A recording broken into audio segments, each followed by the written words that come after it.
Hi friends, one day trip ಹೋಗ್ತಾ ಇದ್ದೀವಿ. Family ಎಲ್ಲ ದೇವಸ್ಥಾನಕ್ಕೆ ಹೋಗೋಣ ಅಂತ ಹೊರಟಿದ್ದೀವಿ.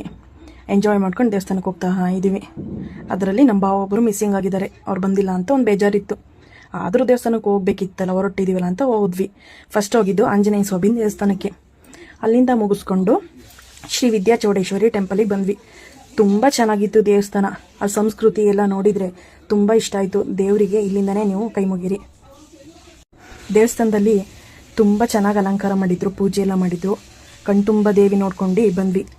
ಅಲ್ಲೇ ಒಂದೆರಡು ಫ್ಯಾಮಿಲಿ ಫೋಟೋ ಎಲ್ಲ ತೊಗೊಂಡು ಆಚೆ ಬಂದು ಫೋಟೋ ಮಕ್ಕಳ ಜೊತೆ ಫ್ಯಾಮಿಲಿ ಜೊತೆ ಎಲ್ಲ ಒಂದು ಫೋಟೋ ತಗೊಂಡು ಬಂದ್ವಿ. ಅಲ್ಲಿಂದ ನಾವು ಹೊರಟಿದ್ದು ಶ್ರೀ ಗೌಡಗೆರೆ ಚಾಮುಂಡೇಶ್ವರಿ ಟೆಂಪಲ್ಗೆ. ಅಲ್ಲೂ ತುಂಬ ಚೆನ್ನಾಗಿ ಅಲಂಕಾರ ಎಲ್ಲ ಇತ್ತು. ಆದರೆ ತುಂಬ ಜನ ಇರೋದ್ರಿಂದ ನಾವು ದೇವ್ರ ದರ್ಶನ ಮಾಡೋಕ್ಕಾಗಲಿಲ್ಲ. ಆಚೆಯಿಂದನೇ ಕೈ ಮುಕ್ಕೊಂಡು ಬಂದು ವಿಗ್ರಹದ ಹತ್ರ ಹೋಗಿ ಬಂದ್ವಿ. ತುಂಬ ಚೆನ್ನಾಗಿ ನೀರಿಂದು ಗೇಮ್ಸ್ ಇದೆಯಲ್ಲ ಅದನ್ನೆಲ್ಲ ಚೆನ್ನಾಗಿ ಮಾಡಿದರು. ಅಲ್ಲಿಂದ ಪಕ್ಕದಲ್ಲೇ ಒಂದು ಮ್ಯೂಸಿಯಂ ಥರ ಮಾಡಿದರು. 50 ರೂಪಾಯಿ ಟಿಕೆಟ್ ಒಬ್ಬರಿಗೆ.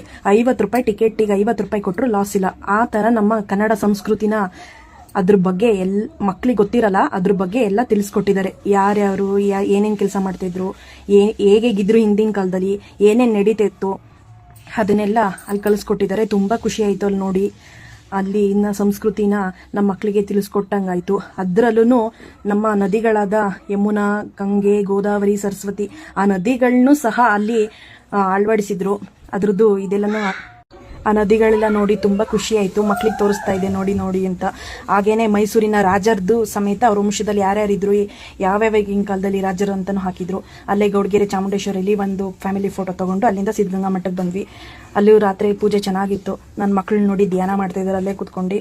ಹಾಗೇನೆ ಎಲ್ಲ ಫ್ಯಾಮಿಲಿ ಒಂದು ಫೋಟೋ ಎಲ್ಲ ತಗೊಂಡ್ವಿ. ಅಲ್ಲಿಂದ ನಮ್ಮ ಪಯಣ ಹಾಸನದ ಕಡೆಗೆ ಮುಂದುವರಿಯಿತು.